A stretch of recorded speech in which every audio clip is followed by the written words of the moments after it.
And welcome back to the Hot Lap. We're talking the most exhilarating qualifying of the year. It is Monaco.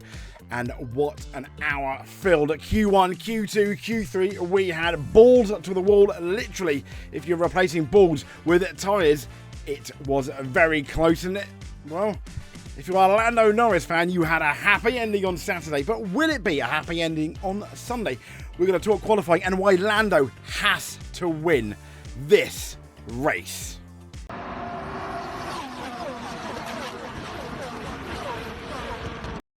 So here we go. Absolute congratulations to Lando Norris, who got his pole position. And a lot of people thought it's going to be choke Norris. A lot of people suggested, I think even on the Twitterverse, because, you know, Twitter is the world to some, that he's going to choke, and he didn't. I was so happy. In Q3, when Charles Leclerc came across the line, obviously I was happy for Charles Leclerc. I secretly wanted Lando to do it just for the sake of Lando, and he did. He did indeed. Now, why does Lando need to win this race? Well, simply because he has been beaten down by both Max, but specifically Oscar Piastri. He's been out-qualified, out-manoeuvred, out-raced, and embarrassed, essentially. Now he starts on pole. If he can get to that first corner first, he has a chance of winning Monaco. The first of the two McLaren drivers to do that when compared to Oscar Piastri. Max Verstappen is all the way down in 5th. Having said that, and the big caveat, the big but here, is the 2 tyre stops. Now, I might as well get into it now. The 2 tyre stops, what do they mean? Well, those 2 tyre stops means you have to pit twice, or at least change your tyres twice, either under the safety car, potentially during a red flag. But the same rules apply as you have to have 2 out of the 3 compounds you're going to use with your 2 stops. You have to have 2 different compounds, like a soft and a hard medium, hard medium, etc., etc. But Lando Norris needs to get off the line. It is the shortest run to the first corner. So if you screw up the start, you really screw up the start, and then he just needs to go and either manage the race or disappear with his pace. We don't know how long those tyres are going to last. Remember, they got the same C6 as Imola. But as I said, Lando Norris has to win the Monaco Grand Prix, in my opinion, not necessarily for his own championship, but for his own, almost his own mental health, his own self-worth. Simply because, as I said, he needs it for his championship, not the points, but the belief. And I think if he can win Monaco, he knows he can win a lot more going forward. So this is, after my Lando Norris rant, this is the grid for Monaco. Lando Norris and pole. Oscar Piastri is 3rd. In between him, it's Charles Leclerc, who starts on the front row with Lando Norris. In 4th, well done to him, Lewis Hamilton. I don't think Ferrari imagined it was going to be such an awesome qualifying session. Verstappen 6th, Verstappen 5th, Hadjar 6th, Alonso 7th, Ocon 8th. Wow, I mean, Esteban Ocon, well done. Liam Lawson 9th. It is a day full of surprises. Congratulations to Liam Lawson. 10th is Alexander Albon, 11th Sainz, 12th Tsunoda, 13th Hulkenberg, 14th Russell, 15th Kimi Antonelli. Yeah, this has got to be the worst qualifying, I think they said, since Imola 2022 for the Mercedes duo. 17th Gasly, 18th Colapinto. Yeah. Colapinto. I mean, to be fair, he starts alongside Gasly, so you can't really think, okay, we want Doohan back. No. 19th, Lance Stroll.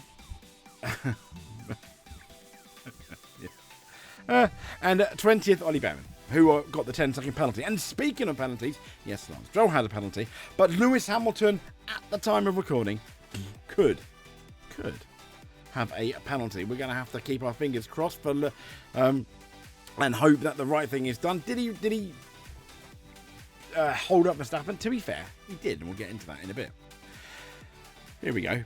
So this is Lewis Hamilton coming up, and you'll see here there's this is Hamilton hitting the wall. This is not the Verstappen hindrance, and this was in FP3 even before qualifying start. You'll come and he comes across here. He comes across a car, and at this point, he's like, oh my gosh! Not only does he have to deal with the aerodynamic wash, but he's coming up so quick to, what appears to be these slow cars, he completely loses it. I don't think it's 100% his fault. No, I'm not a Lewis Hamilton sympathiser. I simply think something like this was going to happen to a vehicle. Sadly, it was Lewis, but they've rebuilt his car for qualifying, and the rest is history.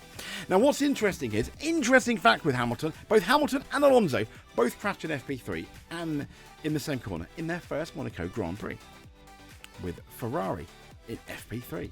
Imagine that. There we go. So this is Charles Leclerc. Okay, he didn't get pole position, but he absolutely dominated the free practice times. FP1, FP2 and FP3, he was P1, P1, P1. Absolutely amazing, especially considering coming into the weekend, he was like, no, Ferrari, we're going to do rubbish. And even in the post-qualifying interview, he was like, we have a car, we don't think we can win with this car this year. What a pessimist, what a pessimist. This was also in qualifying now. Poor Kimi Antonelli, in spite of getting into Q2, he didn't get into Q2, if you know what I mean. He lost it and hit the wall. Now, here's some of the footage. I'll play it slowly. Here we go, coming into the chicane just after the tunnel. And you can see he just clips it. At this point here, you can see it. Yeah, there you go. At that point, he just clips the wall. And at this point, he is basically a passenger. It's broken. The suspender, the tire's busted. I just completely love the way it's like it just gives up the ghost. It's like, oh no, bang, and then to a stop. Really sad for Kimi Antonelli. I really feel for him. But we're talking millimeters to get it right at Monaco, and it is his first Monaco in F1. We can afford that. This guy's going to be a talent. And then next up. An absolute disaster class for George Russell, who then stops in the tunnel, which, to be fair, has got to be mighty scary, if I'm honest. Yeah, mighty scary with a capital M. But, there we go, some of the best marshals in the world. I'll put them up there with the Silverstone marshals. Got it out pretty quickly, playing past the parcel with the car, passing it to the next set of marshals down, and he ended up, obviously, on the runoff at the end of the chicane coming out the tunnel. Now, Lewis Hamilton holding up Max Verstappen. What I thought was interesting was, yes, he did hold up Max Verstappen a bit. Not as bad as, for example, Lance Stroll did. But, yeah, and to be fair, Lance Stroll did it as well in qualifying, didn't he? With, I think, Pierre Gasly. He did the exact same thing, but this time on the at the chicane tunnel. I think it's the Nouvelle chicane. He did it again. I mean, this guy, he's an absolute weapon. But Hamilton, he gets... I mean, what is going on with the Ferrari? So, Lewis Hamilton's coming out, and, sorry, he's slowing down behind watch your mirrors. And so they said, careful, Max Verstappen, 3 seconds behind. And then the Ferrari engineer for Lewis Hamilton said, sorry, he's slowing down behind watch your mirrors. I mean, this is almost like a Monty Python sketch at this point with Ferrari. And Lewis said, you said he was slowing down, mate. Bloop. Yeah, and I completely agree with Lewis. You can't really blame him for that. If he gets a penalty, fair enough. He's going to have to stomach that. Now, Verstappen was like, whoa, mate, screw Lewis. Well, bleep Lewis, massive impeding. That I wouldn't say massive impeding, but it's any driver, is going to absolutely milk that, aren't they? And let's now quickly chat again about Lando Norris on what is a brand new lap record, a 109.954, the fastest ever lap around Monaco, belongs to none other than Lando Norris. Now, if the cars are slower next year than they are this year, that's going to be interesting, isn't it? Because how long is he going to keep that? Front row, though, for Charles Leclerc, I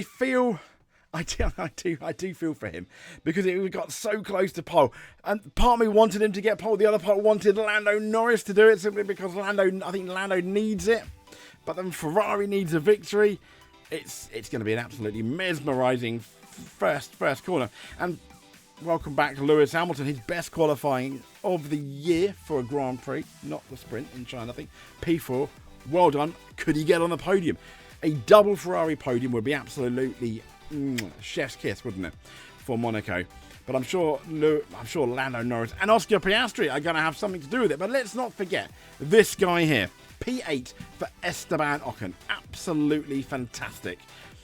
I mean, starting last at Imola, having pretty much no pace, and then to get P8. Lovely. So once again, this is the provisional grid because we don't know about the Hamilton penalty. But it is Norris on pole, Leclerc second, Piastri third, Hamilton fourth, fifth Max Verstappen. He's got to be tremendously disappointed because he was looking good for pole. Sixth Hadjar, seventh Alonso, eighth Ocon, ninth Lawson, 10th Albon, and then We have Sainz, Tsunoda. Yes, Tsunoda kind of embarrassed really by his two V-carb compatriots. Hulkenberg, Russell, Antonelli, disaster for them. Bortoletto, Gasly, Colapinto's 18th, 19th Stroll. Last but no means least is Oliver Behrman. So, if you made it to the end, that's absolutely amazing. If you want to give us a subscribe, that'll be absolutely amazing too. If you are already subscribed, you just watching this is more than enough for us. But if you want to do a bit more, hit the like button, comment below. Let us know who you think is going to win the race. But until then, we'll speak to you soon. Thanks for watching. But above all else, stay safe. And remember to hit that subscribe button like Lando Norris hit every apex in Monaco on his pole lap.